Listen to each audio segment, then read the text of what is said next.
اللہ تعالیٰ نے قرآن پاک میں فرمایا میری یاد سے ہی دلوں کو سکون ملتا ہے، دلوں کو قرار ملتا ہے۔ لیکن آج کا انسان سکون سوشل میڈیا پر تلاش کر رہا ہے، آج کا انسان سکون گانوں میں تلاش کر رہا ہے، شہرت اور دولت میں تلاش کر رہا ہے۔ کتنے نوجوان ایسے ہیں جنہیں یاد ہی نہیں کہ آخری بار اللہ کا نام کب لیا تھا، جنہیں یاد ہی نہیں کہ آخری بار اللہ کے حضور اپنا سر کب جھکایا تھا، جنہیں یاد ہی نہیں کہ آخری بار نماز کب پڑھی تھی، اللہ کو راضی کب کیا تھا، نیکی والا کام کب کیا تھا۔ یہ وہ نوجوان ہیں جن کی دعاؤں میں دنیا ہے، رب نہیں ہے، ان کی دعاؤں میں پیسہ ہے، اللہ نہیں ہے، جن کے دل خوف خدا سے خالی ہیں، جن کی راتیں بے حیائی کی نظر ہو چکی ہیں اور ان کے دن نیند میں گزر جاتے ہیں، راتیں غفلت میں گزر جاتی ہیں۔ جوانوں، رمضان میں جو تھوڑی سی روشنی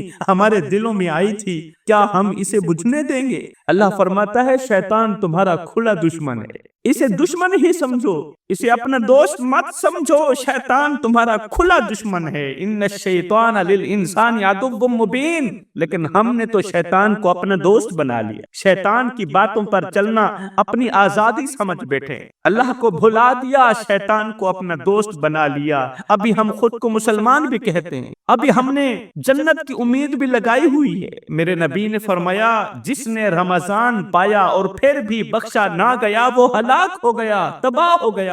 سوچو یہ کتنا بڑا اعلان ہے جوانو، ایک ایسا مہینہ جس میں ہر نیکی کا اجر بڑھا دیا جاتا ہے، ایک ایسی رات جس کی عبادت ہزاروں مہینوں سے بہتر ہے، اس کے باوجود بھی اگر کسی کی مغفرت نہ ہو سکے تو اس کی بدبختی پر افسوس ہی کیا جا سکتا ہے۔ ایک دن میرے رسول کریم صلی اللہ علیہ وسلم نے منبر کی پہلی سیڑھی پر قدم رکھا تو فرمایا ہلاک ہو جائے وہ شخص جس نے رمضان کا مہینہ پایا اور پھر بھی اپنی مغفرت نہ کروا سکے۔ پہلی سیڑھی پر قدم رکھا، فرمایا آمین، دوسری سیڑھی پر قدم رکھا، فرمایا آمین، تیسری سیڑھی پر قدم رکھا، فرمایا آمین۔ صحابہ کرام نے پوچھا یا رسول اللہ خیریت تو تھی، وجہ کیا تھی؟ پہلی سیڑھی پر قدم رکھا، آمین کہنے کی وجہ کیا تھی؟ میرے رسول کریم نے فرمایا جبریل میرے پاس آئے، یا رسول اللہ اللہ فرما رہا ہے ہلاک ہو جائے وہ شخص جس نے رمضان کا مہینہ پایا اور پھر بھی اپنی مغفرت نہ کروا سکا۔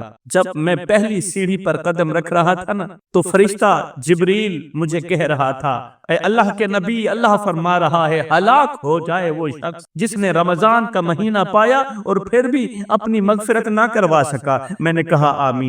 جب میں نے دوسری سیڑھی پر قدم رکھا تو فرشتے نے کہا ہلاک ہو جائے وہ شخص جس کے سامنے میرا نام لیا جائے، رسول کریم کا، جناب حضرت محمد مصطفیٰ صلی اللہ علیہ وسلم کا نام لیا جائے، اللہ کے محبوب کا نام لیا جائے اور وہ درود پاک نہ پڑھے، ہلاک ہو گیا وہ شخص۔ رسول کریم فرماتے ہیں دوسری سیڑھی پر قدم رکھتے ہوئے میں نے کہا آمین۔ پھر جب تیسری سیڑھی پر قدم رکھا تو جبریل نے کہا یا رسول اللہ اللہ فرما رہا ہے ہلاک ہو جائے وہ شخص جس کے ماں باپ دونوں یا ان میں سے کوئی ایک بڑھاپے کو پہنچے اور وہ ماں باپ کی خدمت کر کے جنت نہ حاصل کر سکے۔ ہلاک ہو جائے وہ شخص جو نوجوان اپنی زندگی میں ماں کا بڑھاپا پائے یا باپ کا بڑھاپا پائے، اگر اس کی خدمت کر کے جنت حاصل نہ کر سکے تو ہلاک ہو گیا وہ شخص۔ میں نے کہا آمین۔ یہ الفاظ سن کر صحابہ کرام کے دل کانپ اٹھے، صحابہ کے دل کانپ اٹھے، لیکن آج ہمارے دل پر کوئی اثر نہیں ہو رہا۔ آج ہمارے سامنے قرآن کی آیات پڑھی جاتی ہیں، احادیث سنائی جاتی ہیں، لیکن دل پتھر سے بھی زیادہ سخت ہو چکے ہیں اور یہ بدبخت دل نرم بھی نہیں ہو رہے۔ میرے رسول کریم نے ایک نسخہ دیا تھا، فرمایا اگر دل پتھر بن جائیں تو تلاوت قرآن کر لیا کرو، اگر دل پتھر بن جائیں تو تلاوت قرآن کر لیا کرو، اگر دلوں پر زنگ چڑھ جائے تو قرات قرآن کر لیا کرو۔ فرمایا تم کہتے ہو برتنوں تک ہاتھ پہنچ جاتا ہے، دلوں تک ہاتھ نہیں جاتا، دل کیسے صاف کریں؟ برتن گندے ہو جائیں تو ہاتھوں سے صاف کر لیتے ہیں کیونکہ برتنوں تک ہاتھ پہنچ جاتا ہے، دلوں تک ہاتھ تو نہیں جاتا، دل کیسے صاف کریں؟ میرے رسول کریم نے فرمایا میری امت قرآن کی طاقت کو سمجھ جاؤ، قرآن کی قوت کو سمجھ جاؤ۔ فرمایا جس جگہ مومن کا ہاتھ نہ پہنچے وہاں میں محمد کا قرآن پہنچ جاتا ہے۔ اللہ اکبر۔ اے نوجوان، یہ سوچ کے رمضان جا رہا ہے لیکن تیری آنکھوں سے ایک آنسو بھی نہیں نکلا. رمضان جا رہا ہے مگر تیری آنکھوں سے ایک آنسو بھی نہیں نکلا. تیرا دل ابھی تک نہیں لرزا. تیرا دل گواہی دے رہا ہے کہ تو ابھی تک اللہ کی طرف واپس نہیں آیا. جب میرے نبی نے اتنا سخت اعلان فرمایا تو ہم کس گمان میں جی رہے ہیں میرے بھائیو؟ ہم تو گناہوں میں ڈوبے ہوئے ہیں اور سوچتے ہیں کہ معافی مل جائے گی. بے شک اللہ کی رحمت بہت وسیع ہے لیکن اس کی پکڑ بھی بہت سخت ہے، شدید ہے. اے نوجوان، تو قوم کا سرمایہ ہے، امت کی امید ہے، لیکن تیری آنکھیں فحش ویڈیوز دیکھ دیکھ کر خشک ہو چکی. تیری زبان ماں باپ کے ساتھ بدتمیزی میں لگ چکی ہے. تیری انگلیاں حرام کاموں میں مصروف ہو گئی اور تیری راتیں رب کے بجائے نفس کی غلامی میں گزر رہی ہے. رب کے آگے جھکنے کے بجائے نفس کے آگے جھک رہی ہے. تجھے رمضان نے جھنجھوڑا مسجد تک لایا. رمضان کا تجھ پر بہت بڑا احسان تھا کہ تیرے جیسے بے نمازی کو بھی مسجد تک لایا، تجھے قرآن کی تلاوت پر آمادہ کیا. کیا اب بھی تو دوبارہ گناہوں کی دلدل میں گر جائے گا؟ یہ تو کوئی سوچ بھی نہیں سکتا. میرے رسول کریم نے فرمایا 5 چیزوں سے پہلے 5 چیزوں کو غنیمت جانو. 5 چیزوں سے پہلے 5 کو غنیمت جانو. جوانی سے پہلے بڑھاپے کو غنیمت جانو. صحت سے پہلے بیماری کو غنیمت جانو. فراغت سے پہلے مصروفیت کو غنیمت جانو. مال سے پہلے فکر کو غنیمت جانو اور زندگی سے پہلے موت کو غنیمت جانو. نوجوانوں، یہ رمضان تمہارا آخری رمضان بھی ہو سکتا ہے. موت کا کوئی وقت نہیں ہے لیکن حساب یقینی ہے. اللہ اکبر، موت یقینی ہے، آئے گی ضرور، حساب ہوگا ضرور. جوانوں، عید کا دن تھا. مدینے کی فضا خوشیوں سے مہک رہی تھی. بچے نئے کپڑوں میں خوشیاں منا رہے تھے، کھیل رہے تھے، ہنس رہے تھے. لیکن انہی خوشیوں کے درمیان ایک یتیم بچہ گلی کے کونے پر بیٹھا تھا. اس کے کپڑے پرانے تھے، پاؤں میں جوتے نہیں تھے، چہرہ اداس تھا، آنکھوں میں آنسو تھے. وہ خاموش بیٹھا سب کو دیکھ رہا تھا کیونکہ اس کی ماں بھی مر گئی تھی، اس کا باپ بھی مر گیا تھا. جن کے ماں باپ مر جائے نا، پھر ان کے بچے یتیموں کی سی زندگی گزارتے ہیں. ان کے بچے دوسروں کے اترے ہوئے کپڑے پہنتے ہیں، ان کے بچے دوسروں کا بچا ہوا کھانا کھاتے ہیں. یہ یتیم بچہ سب بچوں کو حیرانی کے عالم میں دیکھ رہا تھا اور رو رہا تھا. این اسی لمحے میرے رسول کریم صلی اللہ علیہ وسلم کا وہاں سے گزر ہوا. آپ نے وہ منظر دیکھا تو رک گئے. اس یتیم بچے کے پاس گئے، نرمی سے پوچھا، بیٹا تم کیوں رو رہے ہو؟ کیوں رو رہے ہو؟ کسی نے مارا ہے؟ تجھے پیاس لگی ہے پانی دوں؟ بھوک لگی ہے روٹی دوں؟ بچہ رو کر کہنے لگا، یا رسول اللہ، سب بچوں کے پاس ماں باپ ہیں، نئے کپڑے ہیں، کھلونے ہیں، خوشیاں ہیں. میرے ماں باپ اس دنیا میں نہیں رہے، میرے ماں باپ اللہ نے اٹھا لیے. میرے پاس نہ کپڑے ہیں، نہ جوتے ہیں، نہ کوئی پوچھنے والا ہے. یہ الفاظ سننے ہی تھے کہ رسول کریم صلی اللہ علیہ وسلم کی آنکھیں چھم چھم برسنے لگی. میرے رسول کریم صلی اللہ علیہ وسلم سے رہا نہ گیا. میرے رسول کریم نے اس یتیم بچے کو اپنے ہاتھوں سے اٹھایا، سینے سے لگایا اور ساتھ میں فرمایا، بیٹا کیا تم پسند کرو گے کہ محمد تمہارا باپ بن جائے اور عائشہ تمہاری ماں بن جائے؟ یہ وہ لمحہ تھا جب یتیمی ختم ہو گئی تھی، محرومی ختم ہو گئی تھی، رب کی رحمت نے گود میں جگہ دے دی تھی اور عید کی خوشی مکمل ہو گئی تھی.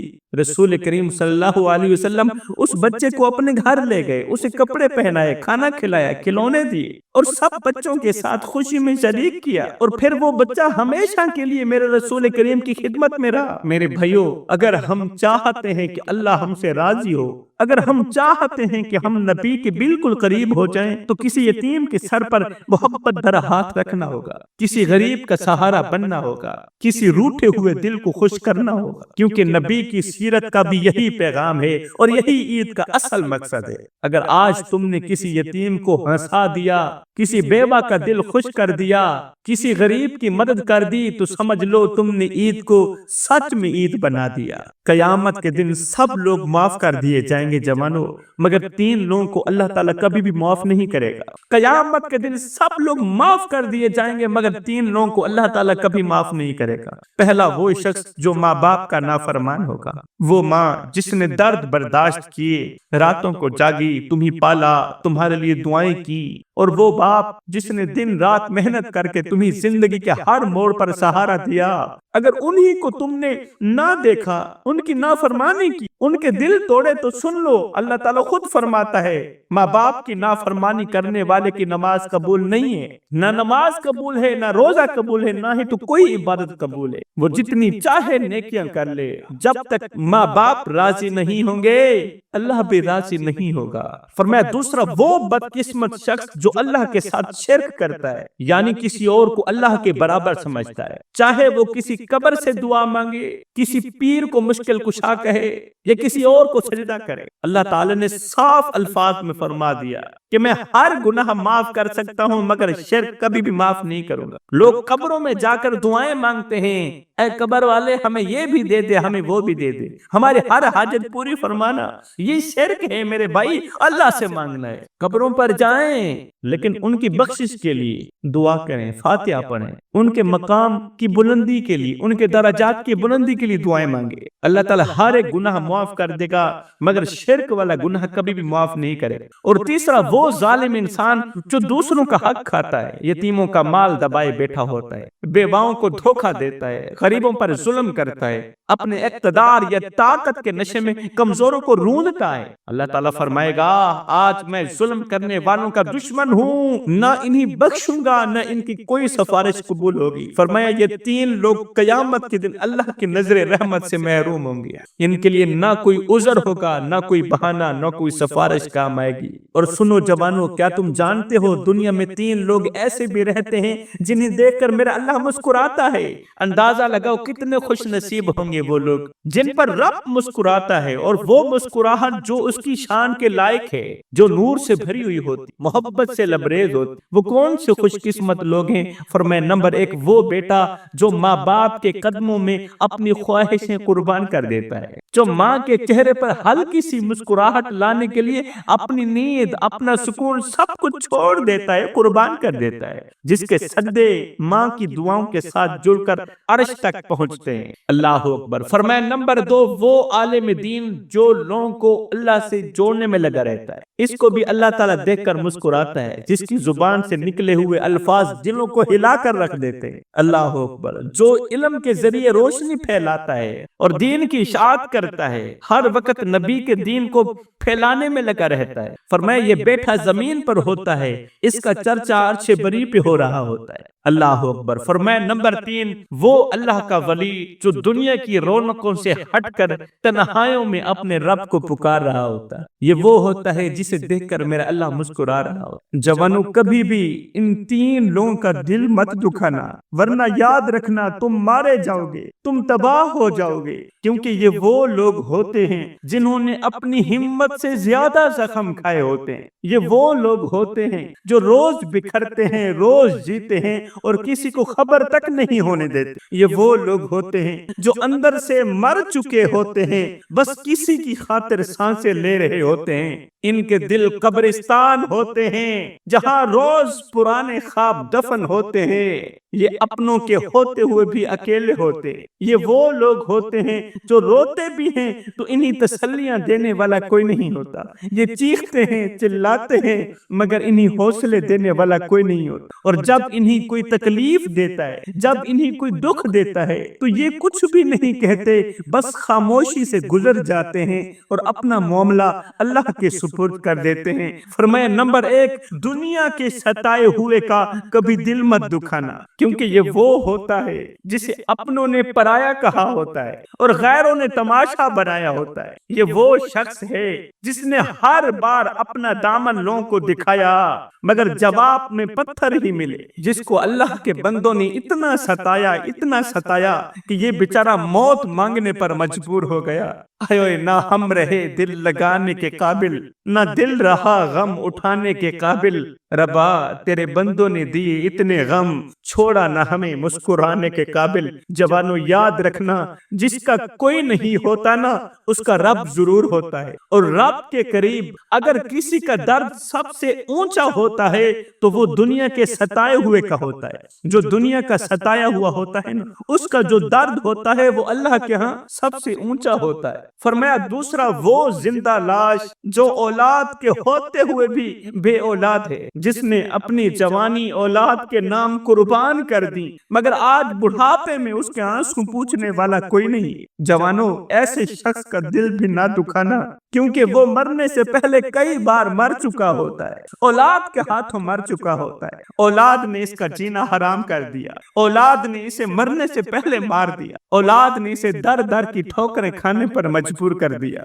فرمایا نمبر 3، جس نے مشکل وقت میں تمہارا ساتھ دیا ہو، ایسے شخص کا دل بھی مت دکھانا، وہ جو تمہارے ہر زخم پر مرہم بن کر آیا تھا، اگر آج تمہاری وجہ سے وہ زخمی ہو گیا تو یاد رکھنا اس کی خاموشی تمہارے لیے قیامت بن جائے گی۔ اگر تم ان 3 لوگوں کا دل دکھاؤ گے تو یاد رکھنا تم تباہ ہو جاؤ گے، تم مارے جاؤ گے، اللہ کے غضب کا نشانہ بن جاؤ گے، اس لیے کہ اللہ کا ترازو صرف انصاف ہی تولتا ہے۔ تو جوانوں، یہ زندگی کے لمحے تمہارے اور میرے لیے غنیمت ہیں، انہی لمحوں میں کچھ کر لو، انہی لمحوں میں کچھ اکٹھا کر لو، انہی لمحوں میں خدا کی یاد اور محبت کے دیے اپنے دل میں جلا لو، معلوم نہیں پھر فرصت ملے نہ ملے، معلوم نہیں پھر یہ زندگی کے لمحے ملے نہ ملے۔